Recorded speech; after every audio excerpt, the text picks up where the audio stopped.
Fridge में अचानक धमाका, घर में आग भड़क उठी, 2 अफराद हलाक। तेलंगाना के ज़िले निर्मल के महालक्ष्मी वार्ड इलाके में एक निहायती अफसोसनाक और दिल दहला देने वाला वाक़या पेश आया, जहां एक घर में रखा फ्रिज यानी रेफ्रिजरेटर अचानक ज़ोरदार धमाके से फट गया।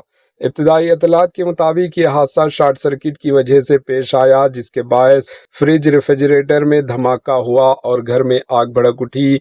इस वाक़े में विजय नामी शख्स सिमात एक खातून शदीद ज़ख्मी हो गई।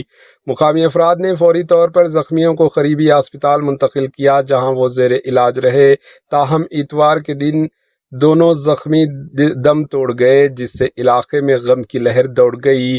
पुलिस ने मौके पर पहुंचकर मामले की तहकीकात शुरू कर दी है और वाक़े की मुकम्मल वजूहात जानने की कोशिश की जा रही है। मज़ीद तफसीलात का इंतज़ार है।